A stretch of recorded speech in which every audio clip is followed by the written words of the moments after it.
الحمد لله والصلاة والسلام على رسول الله محمد بن عبد الله صلى الله عليه وسلم وعلى آله وأصحابه أجمعين أما بعد.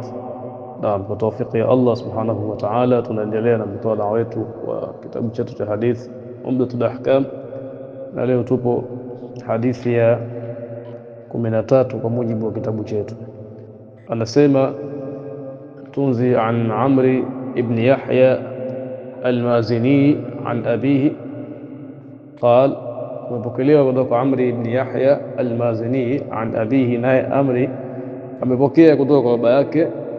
قال, amesema shahidtu Amra ibn Abi Hasan, nilimshuhudia Amra mtoto Abi Hasan. Saala Abdullah ibn Zaid, alimuuliza Abdullah ibn Zaid عن وضوء رسول الله صلى الله عليه وسلم, kuhusiana udhu wa mtume sallallahu alaihi wasallam. Fadaa bitaurin min ma'i, huyo Abdullah ibn Zaidi ambaye ameulizwa na Amri, fadaa akaitisha bitaurin min ma'i, akaitisha bakuli la maji. Sawa, yani Amra alimuuliza nani? Alimuuliza Abdullah ibn Zaidi. Abdullah ibn Zaid baada ya kuulizwa akaomba aletewe bakuli la maji. Fatawadda lahum wudhu'a an-nabii sallallahu alaihi wasallam, Abdullah ibn Zaid akawatawadhia wao wudhu'a an-nabii sallallahu alaihi wasallam, udhu ambao alikuwa akitawadha mtume, yani akawatawadhia namna ambavyo mtume alikuwa akitawadha sallallahu alaihi wasallam. Sasa ndo anaeleza hapa, fakfaha ala yadayhi min at-tawr, akamimina maji ala yadayhi, juu ya viganja vyake viwili, min at-tawr, maji yaliyotoka katika lile bakuli. Faghasala yadayhi thalathan, kisha akaviosha viganja vyake thalathan, mara tatu. Thumma adkhala yadahu fi at-tawr, kisha akauingiza mkono wake katika lile bakuli. Famadmadha, akasukutua. Wastanshaqa, na akapandisha maji puani. Wastanthara, na akayapenga yale maji, maana akayatoa puani. Thalathan, alifanya hivyo mara tatu. Thalathi gharafatin, kwa mateko matatu, kwa maana teko moja alikuwa nini, hilo teko moja akiingiza maji mdomoni akasukutua, kisha mengine akiyapandisha wapi? Puani. Sawa, kwa maana katika kila teko moja alifanya mambo mawili, sawa, kwa kupitia teko hili moja. Teko moja hilo alikuwa akipandisha maji puani na akiingiza maji mdomoni akisukutua, sawa, akisukutua kisha akiyatoa yale maji wapi? Kinywani, na akiyatoa pia katika pua. Kisha anachukua teko jingine hivyo hivyo, atia maji kinywani na sukutua, mengine anapandisha puani, sawa, kwa la pili. Kisha akachukua teko jingine la tatu, kupitia teko hilo baadhi ya maji akaingiza wapi? Kinywani, mengine yakapandisha puani. Tamam. Kwa hiyo alifanya hivyo, alisukutua na akapandisha maji puani mara tatu, kwa kupitia mateko mangapi? Kupitia mateko matatu. Thumma adkhala yadahu, kisha akauingiza mkono wake katika lile bakuli. Faghasala wajhahu, akaanza kuosha uso wake sasa. Thumma adkhala yadayhi, kisha akaiingiza mikono yake miwili marataini, kwa maana akaiingiza mikono yake miwili katika nini? Katika lile bakuli. Ila almirfaqaini, mpaka katika nini? Katika mirfaqi mbili, kwa maana akaiingiza mikono yake miwili katika bakuli, akatoa maji katika bakuli hilo, kisha akaiosha mikono yake hiyo miwili mpaka katika visuguri viwili. Sawa sawa, kuna vitu vimeondoshwa hapo, kwa maana thumma adkhala yadayhi fi at-tawri wa ghasalahuma ila al-mirfaqayn. Tamam. Kwa maana kisha akaingiza mikono yake miwili katika ile bakuli, akachota maji akaiosha mikono hiyo mpaka katika mirfaqi mbili, lakini hapa alifanya mara mbili. Tamam. Na kwenye uso pale hatujaambiwa mara kwamba alifanya mara ngapi, lakini inavyoonekana ni alifanya mara moja au mara mbili. Tamam. Thumma adkhala yadahu, kisha akauingiza mkono wake, famasaha ra'sahu, akakipangusa kichwa chake, faaqbala bihima wa adbara marratan wahidatan. Faaqbala bihima, akakipangusa kichwa chake, faaqbala bihima, akapangusa sehemu yake ya mbele kwa viganja vyake viwili, wa adbara, na akapangusa sehemu yake ya nyuma ya kichwa kwa viganja vyake viwili. Tamam. Hiyo bihima inarudi kwenye viganja kwa maana alichukua maji kutia kwenye, aliingiza mkono katika chombo kutoa maji, kisha akayaeneza katika mikono yake, katika viganja vyake viwili. Tamam. Tamam hapo. Thumma adkhala yadahu, kisha akauingiza mkono wake, kwa maana mkono huo kinakusudiwa kile kiganja kikaingia katika chombo, akachota maji, kisha maji yale akayaeneza katika viganja vyake viwili, kisha akapangusa wapi? Kwa viganja vyake viwili wapi? Katika sehemu ya mbele ya kichwa, kisha akaja na mikono akaja akapangusa mpaka wapi? Nyuma ya kichwa chake. Kwa maana hii mikono au hivi viganja viwili alivipangusia kuanzia mbele ya kichwa chake akaja mpaka nyuma hivi, hakuvinyanyua, alipitisha sehemu yote kuanzia mbele mpaka nyuma. Kwa hiyo thumma adkhala yadahu, kisha kauingiza mkono wake katika bakuri, famasaha ra'sahu, akipangusa kichwa chake, faaqbala bihima, akapangusa sehemu ya mbele kwa hivyo viganja vyake viwili. Tamam. Faaqbala, akapangusa sehemu ya mbele ya kichwa chake, bihima, kwa hivyo viganja vyake viwili, wa adbara, na akapangusa sehemu yake ya nyuma ya kichwa kwa hivyo viganja viwili, marratan wahidatan, kwa mara moja tu. Thumma ghasala rijlaihi, kisha akaiosha miguu yake miwili. Naam, katika hadithi hii utaona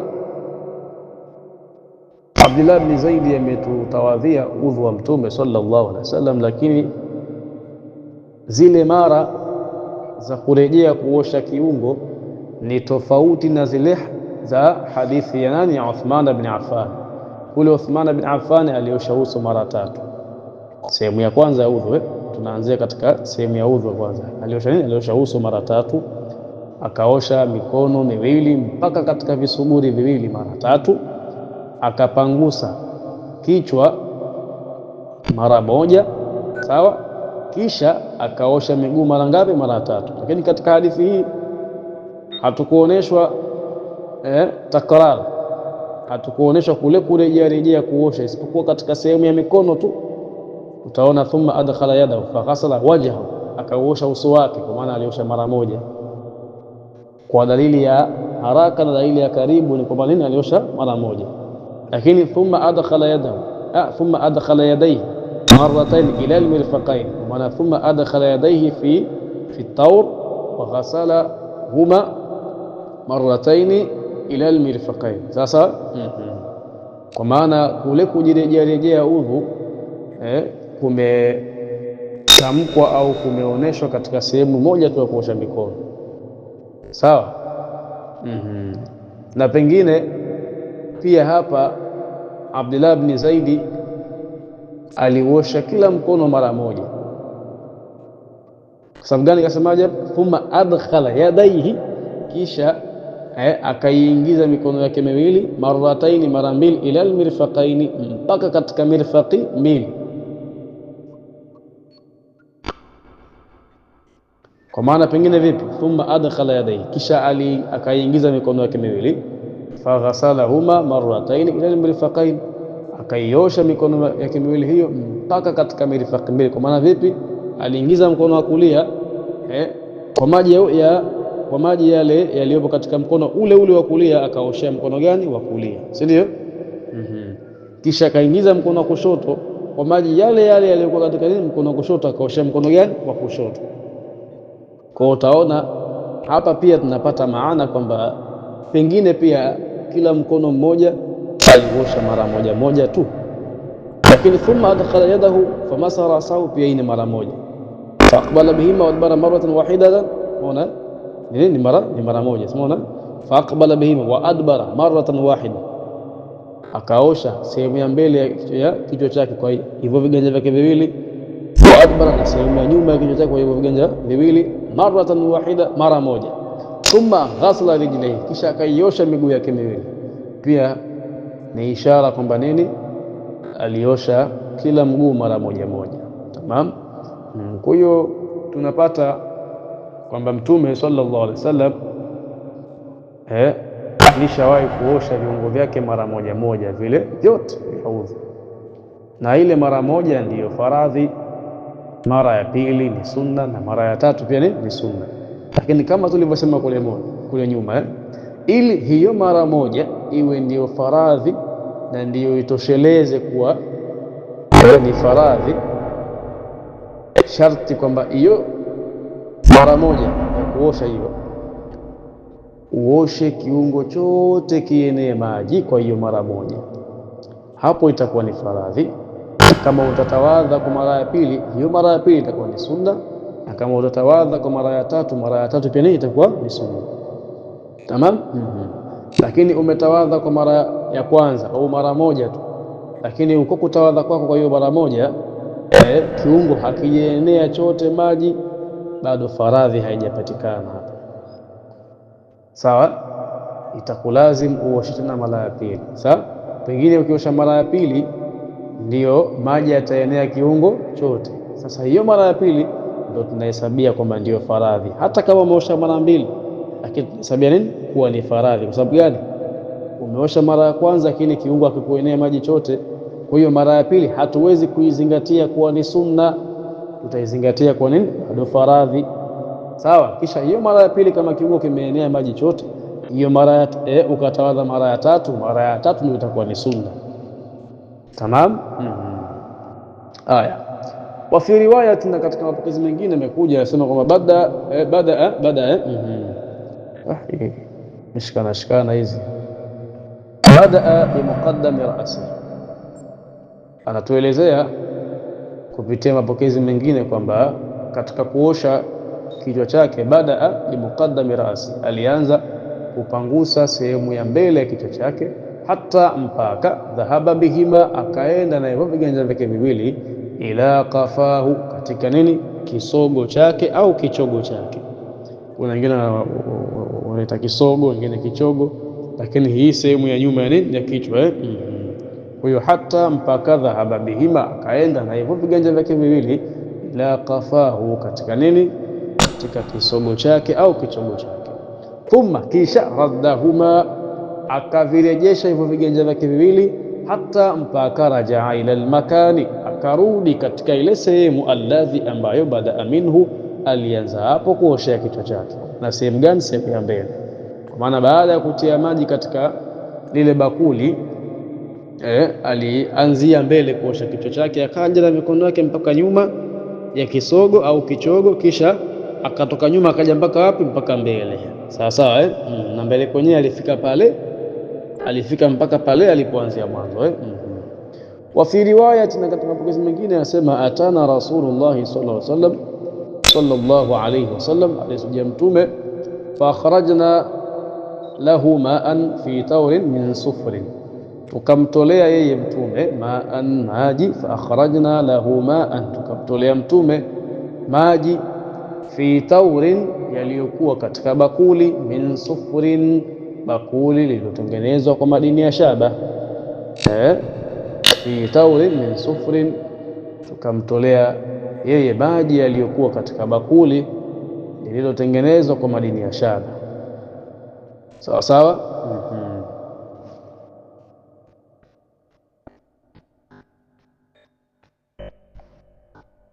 Anasema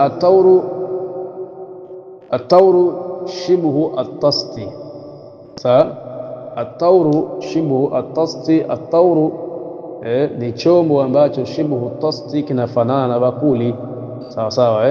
At-tasti ni bakuli au beseni. Sawa sawa. Kwa tauri ni chombo ambacho kinafanana na bakuli au beseni. Hiyo ni tafsiri ya tauri. Kwa hiyo tunaona kwamba Mtume sallallahu alaihi wasallam alitawadhia katika nini? Katika bakuli la shaba. Kwa hiyo kumbe bakuli la shaba lile kutawadhia au kulitumia katika matumizi ya kawaida kisheria inafaa. Aya, an Aisha radhiyallahu anha qalat, amesema kana an-nabiy sallallahu alaihi wasallam, alikuwa mtume, yu'jibuhu at-tayammunu fi tana'ulihi wa tarajjulihi wa tuhurihi wa fi sha'nihi kullihi. Anasema na Aisha radhiyallahu anha, Mwenyezi Mungu amridhie, kana an-nabiy, alikuwa mtume sallallahu alaihi wasallam, yu'jibuhu, kulikuwa kunampendeza yeye au kunamvutia yeye, sawa sawa. Yujibuhu, kulikuwa kunampendeza yeye, au yujibuhu, kulikuwa kunamvutia yeye, atayammunu, kuanza kulia, atayammunu, kuanza upande wa kulia, sawa sawa. Atayammunu, kuanza upande wa kulia, fi tanaulihi, katika kuvaa kwake viatu, wa tarajulihi, katika kuvaa kwake nini, suruali, wa tuhurihi, na katika kujitoharisha kwake, wa fi sha'nihi kullihi, na katika mambo yake yote, sawa sawa. Mtume alikuwa akipendezewa na akivutiwa zaidi na kuanza upande wa kulia. Kwa hiyo hapa pia tunapata ishara kwamba sunna hasa ni kuanza kutia udhu upande wa kulia katika nini, katika viungo vyetu vya udhu. Tamam. Akaendelea kusema, wa an Nuaym al-Mujmir, wa an Nuaym al-Mujmir, na kumepokelewa kutoka kwa Nuaym al-Mujmir an Abi Hurairah radhiyallahu anhu, an Abi Hurairah radhiyallahu anhu.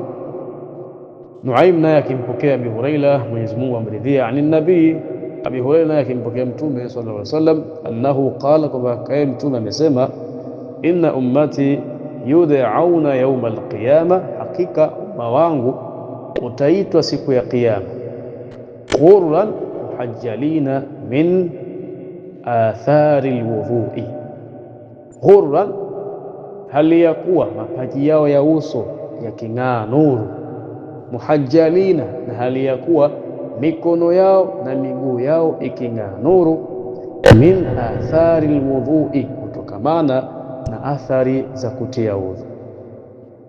Faman istata'a minkum, basi yoyote faman istata'a minkum, basi yoyote mwenye kuweza katika nyinyi, an yutila ghurratahu, kurefusha kuosha paji lake la uso, na kurefusha kuosha miguu yake, kwa maana aoshe sehemu za faradhi katika miguu, kisha aje juu kidogo afike mpaka katika muundi, sawa.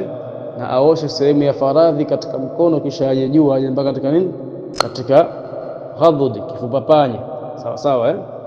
Falyaf'al, basi na afanye hivyo, sawa sawa. Wa fi lafdhi, na katika mapokezi mengine anasema, raaitu Aba Hurairah yatawadda, anasema huyu Nuaym al-Mujmir, nilimuona Abi Hurairah akitawadha, faghasala wajhahu wa yadayhi, akauosha uso wake na akaiosha mikono yake miwili, hatta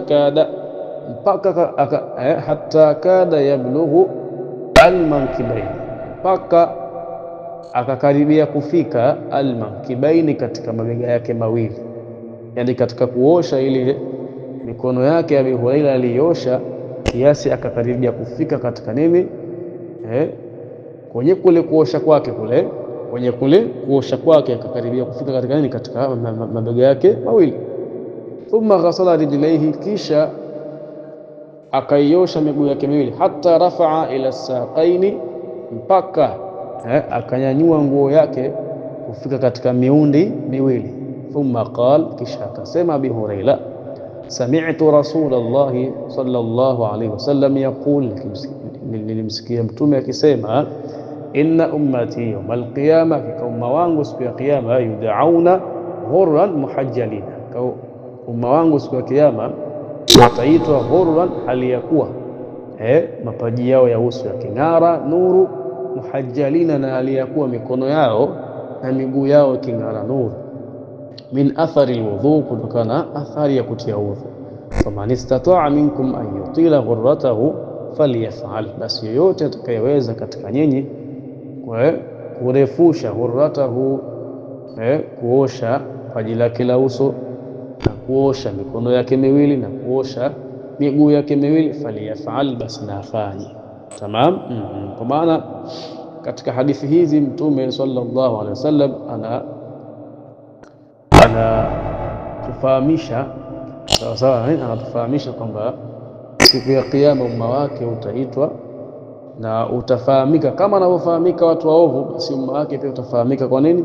Kwa kuwa ni wenye kung'aa katika mikono yao na miguu yao na mapaji yao ya uso. Sasa anatuambiaje?